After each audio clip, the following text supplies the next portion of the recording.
Assalamualaikum dan salam sejahtera. Bersama saya, Najiha Aminuddin dalam rancangan Flex MY.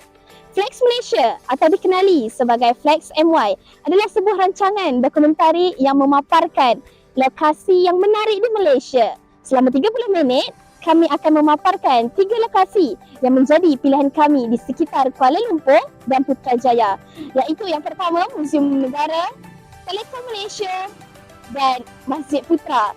Untuk tontonan kepada anda semua. Bangsa serta pembangunan negara pasti kaitannya dengan sejarah di suatu tempat tersebut. Dengan melewati tempat sejarah seperti muzium, semestinya menambah pengetahuan tentang sejarah peradaban dan pembangunan negara Malaysia yang teguh berdiri pada hari ini. Untuk segmen pertama, kita akan melewati salah satu muzium yang mempunyai 1001 khazanah dan sejarahnya yang terdiri, iaitu Muzium Negara. Mari kita saksikan.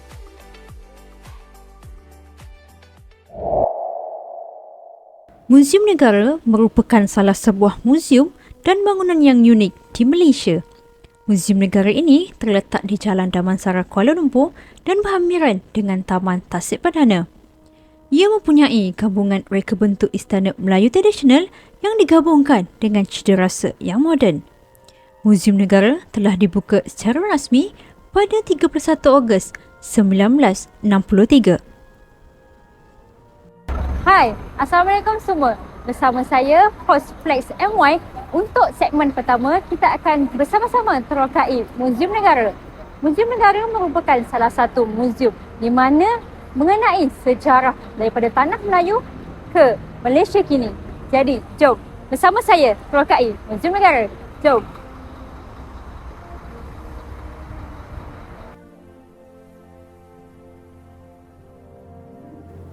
Reka bentuk yang terseragam indah ini dipilih sendiri oleh Tunku Abdul Rahman Putra Al-Haj, Bapa Kemerdekaan dan Perdana Menteri pertama Malaysia. Di bahagian hadapan bangunan ini terdapat hiasan mural yang diperbuat daripada mozaik yang besar. Muzium ini memuatkan pelbagai koleksi artifak bersejarah mengenai yang dahulunya dikenali sebagai Tanah Melayu dan kini dikenali sebagai Malaysia. Di dalamnya terdapat 4 galeri yang memamerkan naratif sejarah Malaysia. Sejarah awal di Malaysia bermula pada awal Masihi setelah zaman prasejarah berakhir. Bukti arkeologi seperti batu bersurat, tapak asas candi, arca dewa dan patung-patung gangsa menunjukkan bukti pengaruh Hindu-Buddha yang bertapak iaitu di Lenggong, Kuwecah, Kota Tampan dan Kuala Selingsing. Antara 3 segmen utama di galeri ini ialah zaman Perm, zaman prasejarah dan zaman protosejarah. Ukiran batu terakota Bodhisattva bersila, replika batu bersurat Buddha Gupta dan arca penari lukisan timbul merupakan antara koleksi istimewa warisan Hindu-Buddha yang turut dipamerkan di galeri A ini. Galeri ini mempamerkan bukti-bukti sejarah perkembangan tamadun Melayu menerusi pembentukan kerajaan-kerajaan Melayu di seluruh Nusantara dengan tumpuan khusus kepada kerajaan-kerajaan Melayu yang wujud di semenanjung Tanah Melayu dan Kepulauan Borneo.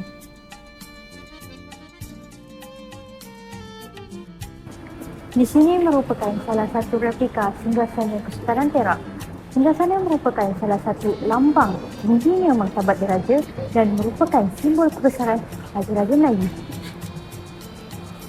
Kemunculan kerajaan-kerajaan tersebut membuktikan kewujudan suatu sistem pemerintahan yang tersusun dan sistematik dengan pencapaian dalam bidang sosioekonomi, khasnya perdagangan antarabangsa serta perkembangan dalam ciri-ciri kebudayaan dan kepercayaan rumpun Melayu. Drama ini menunjukkan detik-detik keislaman Raja Melaka dan merupakan permulaan bagi penyebaran Islam di Melayu Nusantara.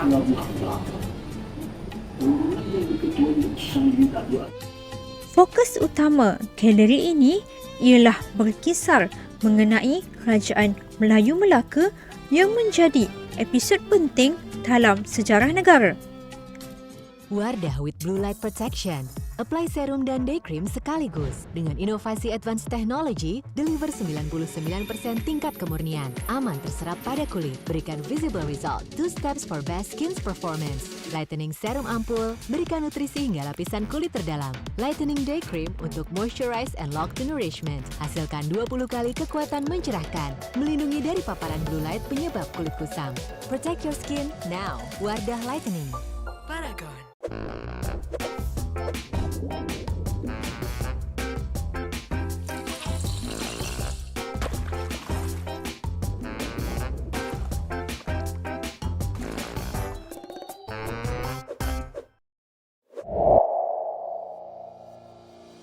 Galeri ini menyingkap sejarah penguasaan dan penjajahan kuasa asing di Tanah Melayu bermula dari penaklukan Melaka oleh Portugis pada tahun 1511.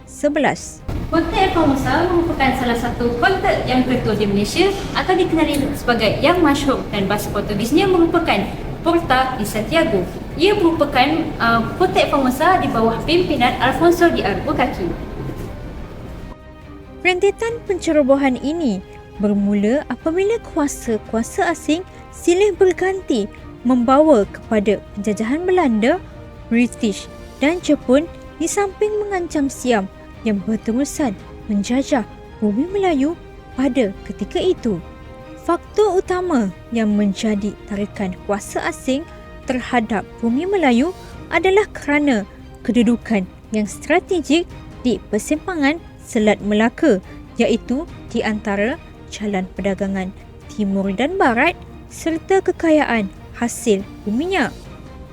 Mereka datang untuk menguasai perdagangan rempah dan mengeksploitasi hasil bumi, khususnya biji timah yang mendapat permintaan tinggi di Eropah semasa tercetusnya revolusi perindustrian pada awal kurun ke-18. Penguasaan kuasa asing ke atas negara ini berlarutan lebih 500 tahun.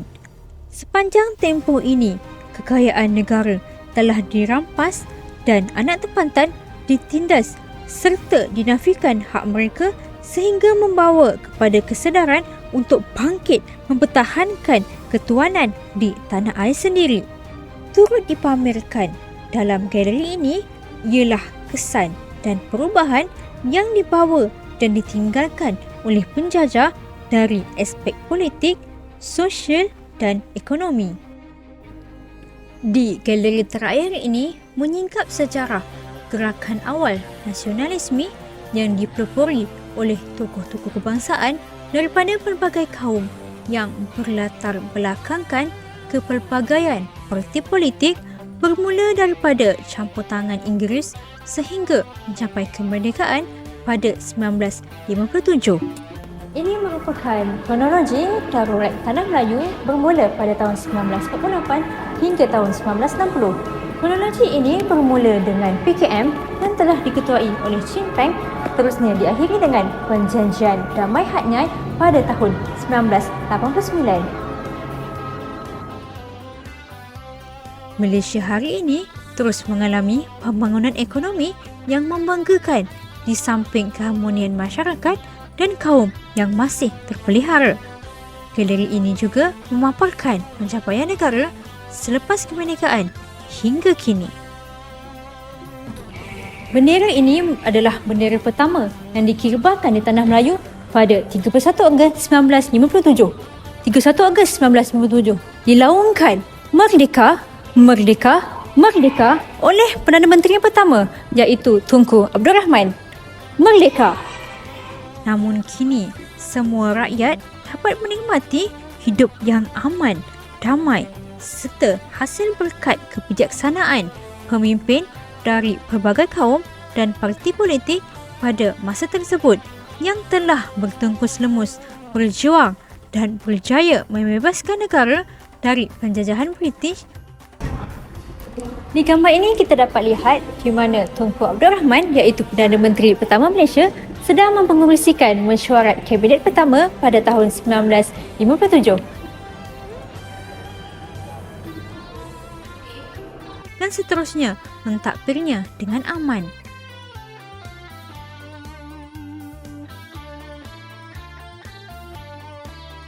Di sini kita dapat lihat pelbagai kaum-kaum di Malaysia, antaranya orang asli, masyarakat Thai, masyarakat Serani, masyarakat Sikh dan yang terakhir, peranakan Cina.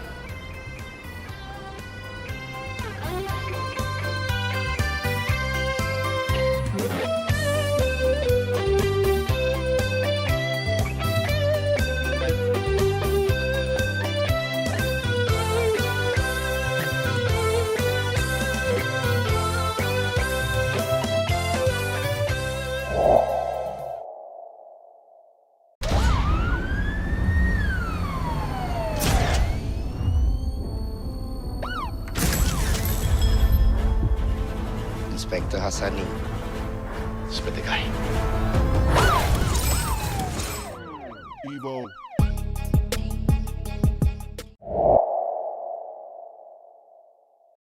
Dunia hari ini menyaksikan perkembangan dan perubahan yang pesat dalam teknologi telekomunikasi. Pelbagai inovasi telah dihasilkan sehingga membolehkan komunikasi dan interaksi manusia kini lebih pantas, cepat serta berupaya melampaui batas, masa dan tempat.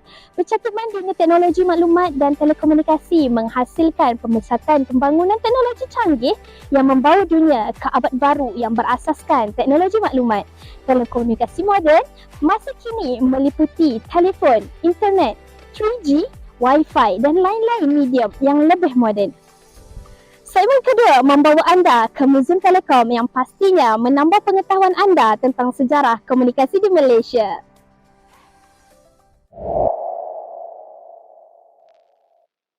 Bangunan Muzium Telekomunikasi ditubuhkan pada tahun 1928 ketika sebuah bangunan dengan fitur seni bina Yunani dibangun untuk ibu sawat telepon manual yang dioperasikan dengan central battery.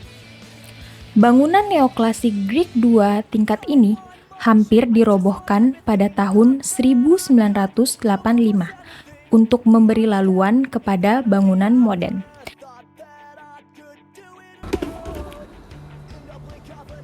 Jika dahulu sistem telekomunikasi menjadi sistem perkhidmatan mewah, kini ia merupakan sistem yang penting dalam perhubungan utama dan menjadi satu keperluan dalam bandar maupun luar bandar.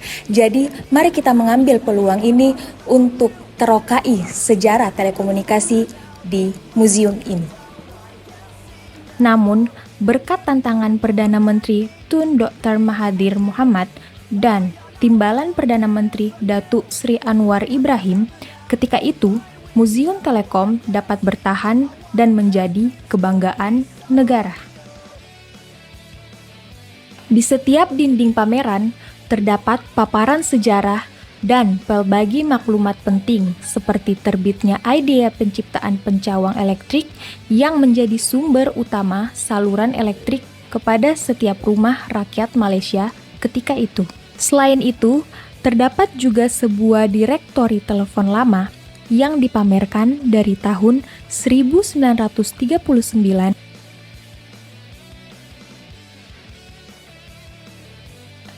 Ketuk-ketuk atau knock-knock ialah bulu berongga yang memberikan bunyi apabila dipukul, digunakan sebagai cara tradisional menghantar message.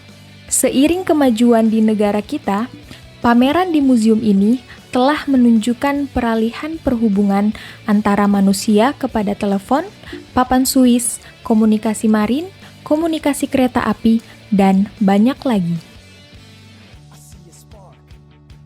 Perdana Menteri ketika itu, Tun Hussein Onn, membuat panggilan STD pertama di antara Semenanjung dengan Sarawak dan Sabah. Museum Telekom mempunyai 6 galeri pameran yang terletak di setiap aras yang berbeza.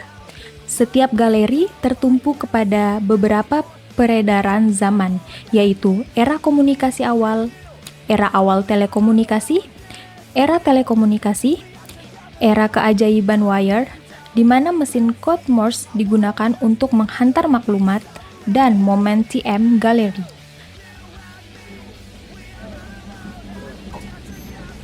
Museum Telekom Komunikasi ini menyimpan berbagai sejarah telekomunikasi dalam dan luar negara. Silakan kunjungi Museum Telekom di Kuala Lumpur. Percuma je tau.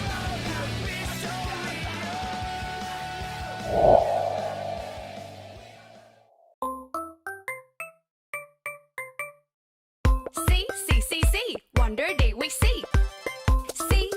See, Wonder Day we see. Jom gi, bila ku nikmati Wonder Day we see, senang sekali.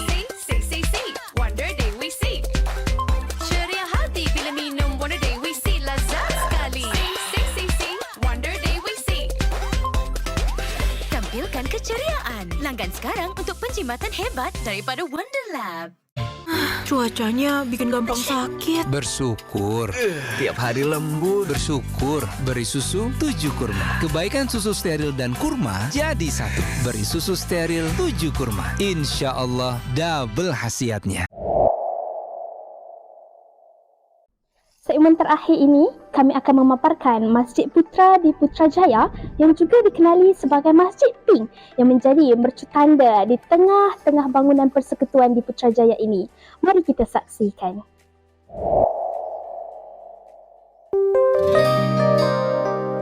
Selain fungsi Putrajaya sebagai pusat pentadbiran Kerajaan Persekutuan Malaysia, masjid memainkan peranan sebagai pusat perkembangan Islam di negara ini seiring dengan kemajuan pembangunan di sekitarnya.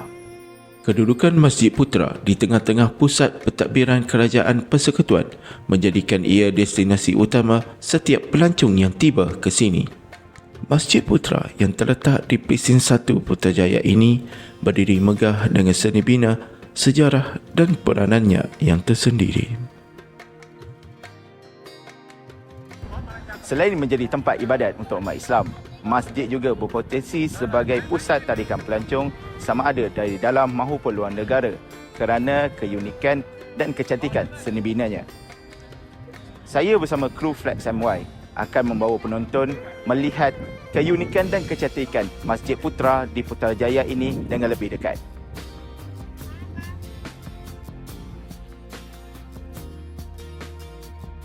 Masjid Putra dibina pada 15 Mac 1996. Seiring dengan bermulanya pembangunan fasa pertama Pusat Pentadbiran Kerajaan Persekutuan di Putrajaya. Dan ia mula digunakan dengan rasminya pada 30 Ogos tahun 2000. Masjid Putra merupakan ilham daripada Perdana Menteri Malaysia yang keempat yang amat berbahagia Tun Dr. Mahathir Mohamad. Masjid ini dinamakan sebagai Masjid Putra bagi mengenang jasa Perdana Menteri Malaysia yang pertama, iaitu almarhum Tunku Abdul Rahman Putra Al-Haj. Masjid Putra merupakan ilham daripada Perdana Menteri Malaysia yang keempat yang amat berbahagia Tun Dr. Mahathir Mohamad. Masjid ini dinamakan sebagai Masjid Putra bagi mengenang jasa Perdana Menteri Malaysia yang pertama, iaitu almarhum Tunku Abdul Rahman Putra Al-Haj. Bagi pengunjung, masjid ini juga dikenali sebagai Masjid Merah Jambu kerana menggunakan batu granit berwarna mawar. maka tidak heranlah hasil seni bina ini mengeluarkan aura warna merah jambu yang bersinar-sinar. Muqarnas merupakan seni bina kerawang 3 dimensi yang dipadukan dengan hiasan kaca yang memancarkan sinar cahaya apabila disinari cahaya lampu. Ukiran Muqarnas terletak di bahagian atas keempat-empat penjuru masjid, menjadikan suasana panorama lelangit masjid cukup menarik dan tinggi nilai karya seninya.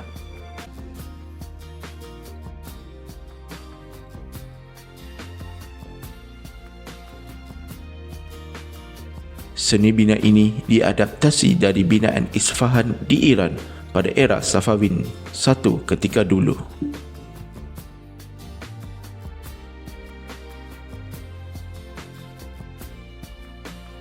Di sebelah kiri pintu gerbang masjid terdapat sebuah menara setinggi 116 meter yang berbentuk bintang 8 penjuru, menyelahkan lagi seni bina dan seni reka Islam yang unggul.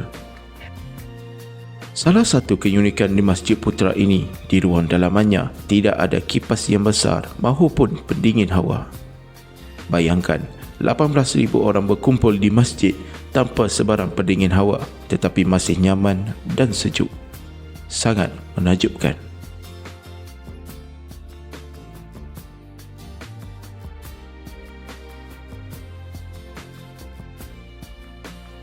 Keseluruhan pembinaan masjid ini berkonsepkan reka bentuk seni bina Parsi pada zaman kerajaan Safawi yang digabungkan dengan ciri-ciri moden, kontemporari dan menggunakan pendekatan sains dan teknologi.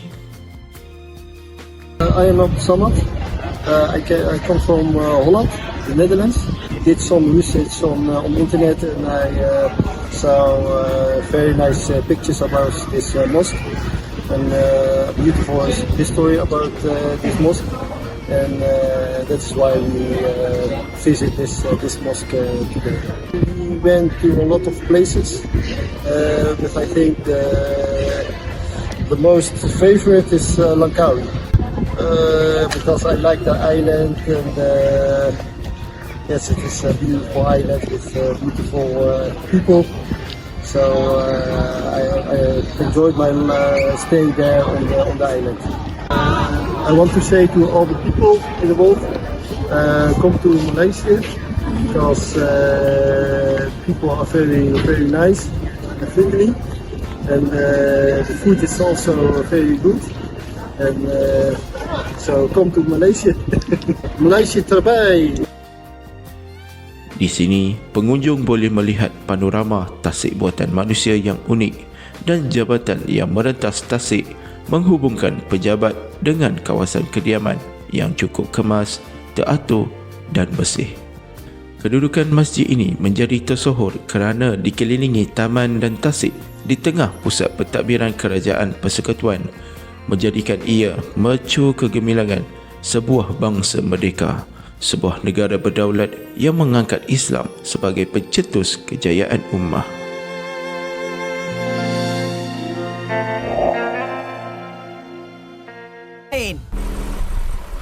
Kerja tiap hari bikin otot nyeri. Cakep. Nyeri otot nih. Neoremasil tablet dulu. Ahlinya redakan nyeri otot dan sendi. Pak, ayo. Aduh, nyeri, kram, kesemutan. Nyeri disertai 3K. Neoremasil Nuro kembali aktivitas tanpa nyeri dan 3K. Paham bedanya? Nyeri otot sendi, Neoremasil tablet. Nyeri dan 3K, Neoremasil Nuro. Paham. Neoremasil terus bergerak, terus maju. Baiklah, dengan berakhirnya segmen ketiga sebentar tadi, maka berakhirlah sudah program kita pada hari ini. Kami, warga Flex MY, ingin mengucapkan jutaan terima kasih kerana menonton program ini sehingga ke akhir rancangan. Semoga paparan kami memberi informasi dan manfaat kepada anda semua. Sebelum berpisah, ada sedikit kata-kata untuk anda. Jadilah pengembara, bukan pelancong. Cubalah hal-hal baru, temui orang-orang baru dan lihatlah apa yang ada di depanmu. Itulah kunci untuk menemui dunia yang menakjubkan ini. Sampai berjumpa pada masa akan datang. Assalamualaikum.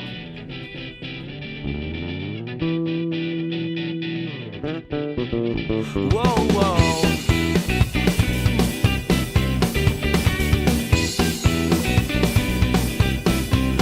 Bapaknya mahukannya jadi seorang askar, bukan cita-citanya, bukan impiannya. Dia terlalu muda untuk tinggalkan keluarga. Bila tiba masanya, rindu mulai terasa. Berkecamuk hati, hatinya sendiri. Persoalannya kini sampai bila mampu ku bertahan. Mampukah ku bertahan? Nampak keteranggah dilema di wajahku. Di luarnya tenang tapi Tuhan saja tahu.